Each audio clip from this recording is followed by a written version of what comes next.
मैं डॉक्टर वीना कुमारी जायसवाल आपके सामने माइक्रो इकोनॉमिक्स का अगला टॉपिक अधिमान वक्र लेकर के आई हूँ। इसे अधिमान वक्र, तटस्थता वक्र या तटस्थता वक्र भी कहते हैं, इंग्लिश में से इंडिफरेंस कर्व कहते हैं। बात करते हैं ये तटस्थता वक्र होता क्या है। उसके पहले मैं थोड़ा सा बताना चाहूंगी उपयोगिता के बारे में। इसके पहले वाले वीडियो में मैंने बात करा था कि उपयोगिता को हम गिन सकते हैं रुपए के रूप में, जितना हम रुपया देना चाहते हैं किसी वस्तु के लिए उससे उतनी ही उपयोगिता प्राप्त होती है, ऐसा मार्शल ने कहा था। लेकिन मैं यहाँ थोड़ा सा आपको समझाना चाहूंगी। ये दो मेरे पास लिखने के लिए चीजें हैं, एक व्हाइट बोर्ड पेन है और एक पेंसिल है। आपके लिए कौन सा उपयोगी है? आपके लिए पेंसिल उपयोगी होगा, मेरे लिए पेन उपयोगी होगा। इसका दाम 25 रुपया है, मार्केट में 25 रुपये में मिलता है, ये 5 रुपये में मिलता है। ठीक है, तो इससे क्या मेरे को 25 के बराबर उपयोगिता मिल रही है और आपको इससे 5 के बराबर। ठीक है, ये मेरे लिए ज्यादा उपयोगी है, ये मेरे लिए कम उपयोगी है। ये 5 का है, ये 25 का है, तो क्या ये मेरे लिए 20 रुपए के बराबर ज्यादा उपयोगी है? ऐसा मैं कह सकती हूँ, या आप ऐसा कह सकते हैं कि ये आपके लिए उपयोगी नहीं है, ये आपके लिए उपयोगी है। तो फिर कैसे? ये तो 25 रुपए का है, ये 5 रुपए का है, कैसे कहेंगे कि आपके लिए 5 रुपए वाला ज्यादा उपयोगी कैसे हो गया? तो यहाँ पे समस्या आया इसको मेजर करके बताने का। तो इसको डिस्कार्ड करके, मतलब इसको, इस जो धारणा थी मापन की, उसकी आलोचना हुई और एक नया धारणा आया जिसे क्रमवाचक धारणा कहते हैं उपयोगिता का, जिसमें ये कहा गया कि हम उपयोगिता को एक क्रम दे सकते हैं। थोड़ा सा एक एग्जांपल को देखेंगे। मान लीजिए आपके पास दो चीजें हैं, एप्पल और बनाना। एक प्लेट में आपके पास 4 एप्पल है और 6 बनाना है। ठीक है, एक दूसरा प्लेट है, ये प्लेट 1 हुआ, ये प्लेट 2 हुआ। मान लीजिए इसमें आपके पास 6 एप्पल है और इसमें 4 बनाना है। ठीक है, तो आप क्या कहेंगे? ये प्लेट में 4 एप्पल 6 बनाना है, इसमें 6 एप्पल 4 बनाना हो गया। ध्यान दीजिए, इसमें एप्पल की मात्रा बढ़ गई और बनाना की मात्रा कम हो गई। तो ऐसा हो सकता है ना, ठीक है, कि ये दोनों से समान संतुष्टि मिले। अगर मुझे भूख लगी है तो मैं ये भी प्लेट ले सकता हूँ या ये भी ले सकती हूँ। क्यों? क्योंकि इसमें बनाना ज्यादा है, इसमें एप्पल ज्यादा है, तो मेरा तो भूख किसी से भी शांत हो जाएगा। अब जरा इसके कंटिन्यूटी में ये प्लेट देखिए। ठीक है, इसमें 4 एप्पल है प्लस 8 बनाना है। अब इसकी तुलना में ये प्लेट जो है, प्लेट नंबर 3, ठीक है, इसमें एप्पल तो उतना ही है लेकिन बनाना क्या हो गया? ज्यादा हो गया। ठीक है, या फिर ऐसा कर सकते हैं, एक और प्लेट ले सकते हैं, इसमें हम 5 एप्पल प्लस 6 बनाना ले लेते हैं। ठीक है, इसमें एप्पल ज्यादा हो गया, बनाना उतना ही है इसकी तुलना में। तो जब हम इससे तुलना करते हैं, ठीक है, 3 को और 4 प्लेट को, तो 1 की तुलना में 3 ज्यादा आपको उपयोगिता देगा, ज्यादा सेटिस्फेक्शन देगा, क्योंकि इसमें बनाना ज्यादा है। 1 के कंपैरिजन में आपको 4 भी ज्यादा सेटिस्फेक्शन देगा, क्योंकि उसमें एप्पल ज्यादा है। लेकिन अगर आप 3 और 4 को कंपेयर करेंगे तो 3 की तुलना में 4 में एप्पल ज्यादा है लेकिन बनाना कम हो गया है। तो ऐसा हो सकता है कि 3 की तुलना में 4 में जो एप्पल कम हो जा रहा, ज्यादा हो जा रहा है, उससे आपको सेटिस्फेक्शन ज्यादा मिला लेकिन बनाना कम हो गया, तो इसमें बनाना का लॉस से सेटिस्फेक्शन कम हुआ, संतुष्टि कम हुआ। तो ऐसा हो सकता है 3, 4 से आपको समान संतुष्टि मिले। ठीक है, तो अधिमान वक्र इन्हीं क्रम को बताता है। ये ज्यादा संतुष्टि दे रहा है, ये कम संतुष्टि दे रहा है, ये दोनों समान संतुष्टि दे रहा है। तो ऐसे ही संयोगों को दर्शाने वाली जो रेखा होती है उसको क्या कहते हैं? अधिमान वक्र कहते हैं। अधिमान वक्र दो वस्तुओं के उन विभिन्न संयोगों को दर्शाता है जिनसे एक उपभोक्ता को समान संतुष्टि प्राप्त होता है। चूंकि इसमें सभी संयोग समान संतुष्टि को प्रदान करते हैं, इसलिए उपभोक्ता इनके बीच तटस्थ होता है। मतलब वो एक प्लेट भी ले सकता है या सेकंड प्लेट भी ले सकता है, फर्स्ट और सेकंड में। ठीक है, दोनों में उसको क्या मिल रहा था? समान संतुष्टि। तो कोई भी प्लेट ले लेगा, काम चल जाएगा उसका, उसकी भूख शांत हो जाएगी। तो वो आइदर वन ले लेगा, उसको दोनों में से समान संतुष्टि मिल रहा है तो वो कोई भी ले लेगा।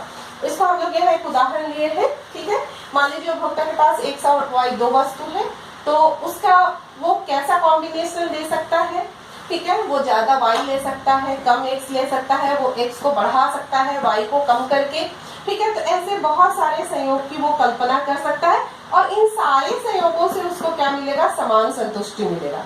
सेटिस्फैक्शन लेवल यहाँ सेम है, वो x कम ले रहा है तो y ज्यादा ले रहा है, अगर वो x को ज्यादा लेना चाहता है तो वो y को क्या करेगा, कम कर देगा। देखिए 5y को कम कर दिया, 5y दे के एक x ले लिया, ठीक है, फिर एक x लेना चाह रहा है तो y को और कम कर दिया, ठीक है। अब यहाँ पे ध्यान दीजिए एक चीज को, फिर रिकॉल कीजिए, मैंने उपयोगिता में बताया था कि जब कोई वस्तु हमारे पास नहीं होती है या कम होती है तो उसको पाने की ललक या इच्छा ज्यादा होती है और उसको पाने के लिए हम ज्यादा अमाउंट भी दे सकते हैं। अगर हमको y दे करके x खरीदना है, यूं समझिए y दे करके हम x को प्राप्त करना चाह रहे हैं, y की कीमत चुका रहे हैं, ठीक है, x की कीमत y के रूप में चुका रहे हैं, तो यहाँ x मेरे पास कम है, I have desire to buy x, तो x को पाने के लिए मेरे अंदर ज्यादा इच्छा होगी, इच्छुक होंगे, उसके लिए हम ज्यादा y का त्याग कर देंगे। देखिए एक यूनिट y लिया, एक यूनिट x लिया, y का त्याग 5 यूनिट किया, एक और यूनिट x लिया तो उसके लिए हम 4 दे दिए। लेकिन अब देखिए हर अगली x को पाने के लिए हम y का सेक्रीफाइस कम कर रहे हैं, 3 किए, फिर 2 किए, फिर 1 किए, क्यों? क्योंकि जैसे जैसे x की मात्रा बढ़ रही है उसकी हर एक अगली इकाई से मिलने वाली सीमांत उपयोगिता क्या हो रही है, घट रही है। याद रखेंगे सीमांत उपयोगिता घटती है, ठीक है, और ये सार्वभौमिक नियम है, घटती सीमांत उपयोगिता, चाहे आप कोई भी वस्तु खरीदो उसकी अगली इकाई से मिलने वाली सीमांत उपयोगिता क्या होगी, घटती जाएगी, ठीक है। इसलिए हम प्रत्येक अगली x को प्राप्त करने के लिए y का सेक्रीफाइस क्या करेंगे, कम करेंगे, क्योंकि अगली x से कम उपयोगिता मिल रही है तो भाई हम कम y देंगे। इसको हम एक वक्र के रूप में भी दर्शा सकते हैं, ठीक है, और इसी वक्र को तटस्थता वक्र या अधिमान वक्र या फिर इंग्लिश में इंडिफरेंस कर्व कहते हैं और शॉर्ट में इसको आईसी लिखा जाता है। y अक्ष पे y वस्तु, x अक्ष पे x वस्तु लिया है, ठीक है, ये देखिए ये इतनी x की मात्रा है तो इतनी y की मात्रा है, एक यूनिट x को बढ़ाया तो y का सेक्रीफाइस इतना हुआ, एक और यूनिट x को लिया तो x का सेक्रीफाइस घट गया, एक और अगर आप लेंगे यूनिट x का तो y का सेक्रीफाइस और कम हो जाएगा। देखिए y का सेक्रीफाइस कम हो रहा है, इसी को MRS, ठीक है, मार्जिनल रेट ऑफ सब्स्टिट्यूशन, ठीक है, सीमांत प्रतिस्थापन की दर कहते हैं, और इसमें सीमांत प्रतिस्थापन की दर कैसी होती है, नेगेटिव होती है। MRS क्या होता है, नेगेटिव होता है, और आईसी वक्र की ढाल क्या होती है, ऊपर से नीचे गिरती हुई ऋणात्मक होती है, ये अधिमान वक्र है, ठीक है। अधिमान वक्र की कुछ मान्यताएं हैं, क्या क्या मान्यताएं हैं, तो उपभोक्ता एक सामान्य प्राणी होगा, फिर से वो मानसिक तौर पर स्थिर सामान्य है, एडिक्शन नहीं है, पागल नहीं है, और वो अपनी उपयोगिता को अधिकतम करना चाहता है, ठीक है, अपनी जो संतुष्टि है वस्तुओं को प्राप्त करके जो उसको संतुष्टि मिल रहा है उसको वो अधिकतम करना चाहता है।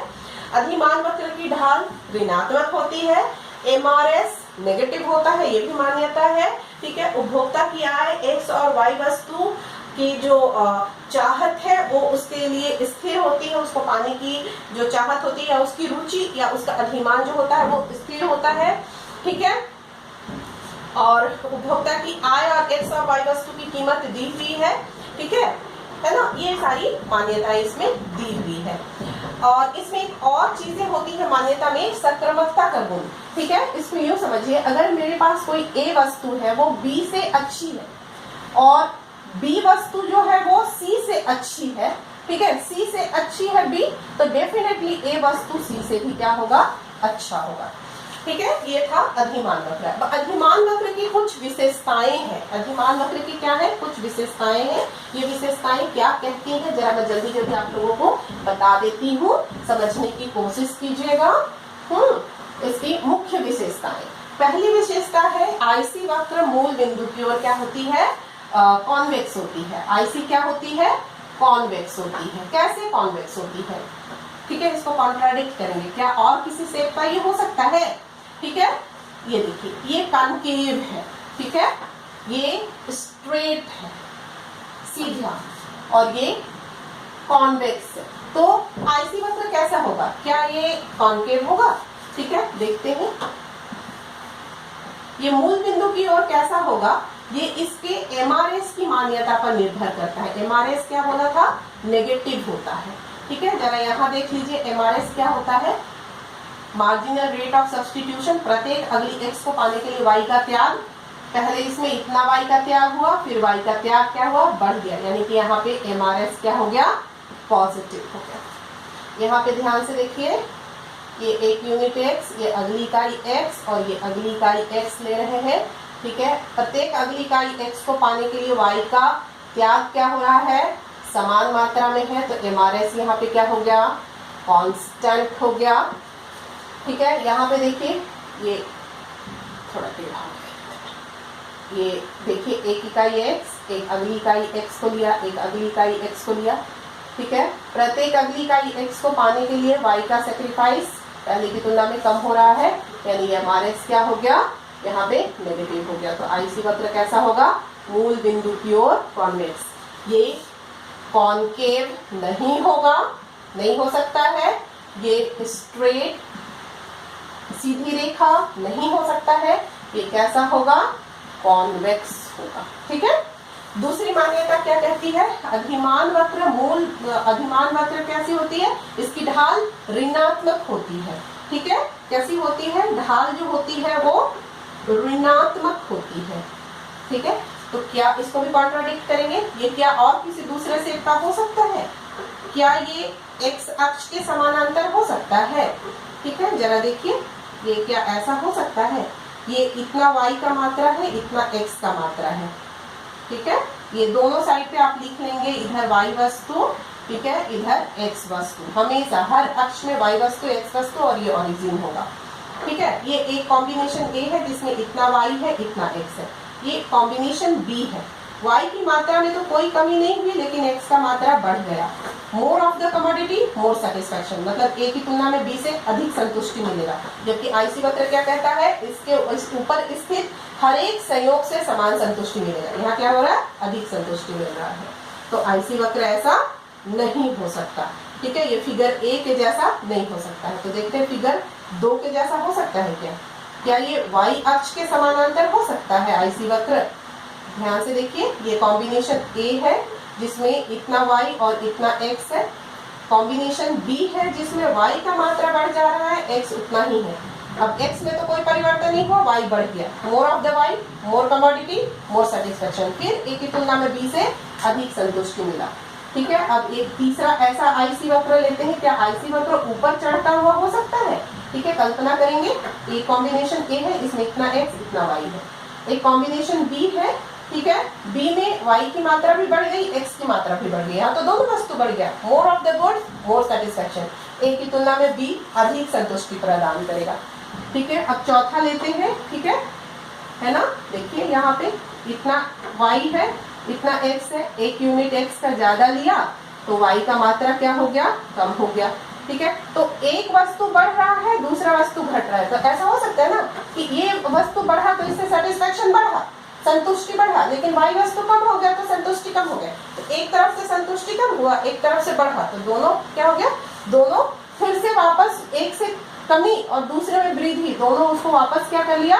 समान ले आया। ठीक है, तो ऐसा हो सकता है कि एक वस्तु में जो कमी हो रही है उससे जो उसको सेटिस्फैक्शन का, संतुष्टि का लॉस हो रहा है, दूसरी वस्तु में वृद्धि से उसको जो संतुष्टि में वृद्धि हुआ, ठीक है, उससे क्या हुआ? दोनों समान बना रहा। दोनों कॉम्बिनेशन से उसको अल्टीमेटली क्या मिला? समान संतुष्टि मिला। तो दो मान्यताएं हुई। आईसी वक्र मूल बिंदु की ओर कॉन्वेक्स होता है, आईसी वक्र की ढाल ऋणात्मक होती है। ठीक है, ये आईसी वक्र ऐसा होगा, ढाल क्या होगा? ऋणात्मक होगा। तब तीसरा में चलते हैं। अधिक ऊंचा आईसी वक्र अधिक संतुष्टि प्रदान करता है। ठीक है, क्या करता है? अधिक ऊंचा आईसी वक्र अधिक संतुष्टि प्रदान करता है। देखते हैं जरा इसको। तीसरा है ये मान्यता, अधिक ऊंचा आईसी वक्र अधिक संतुष्टि को प्रदान करता है। ये IC1 है, ये IC2 है। यहाँ पे कोई बिंदु A लिए, ठीक है, इसमें इतना x इतना y है। इधर कोई बिंदु B C D कोई भी बिंदु ले लेते हैं। ठीक है, इधर x का मात्रा समान है, तो y बढ़ रहा है, इधर y का मात्रा समान है तो x बढ़ रहा है, इधर x y दोनों बढ़ रहा है। तो जैसे ही हम ऊपर के अधिमान वक्र पे जाएंगे तो या तो एक वस्तु या तो दोनों वस्तु की मात्रा बढ़ जाएगी।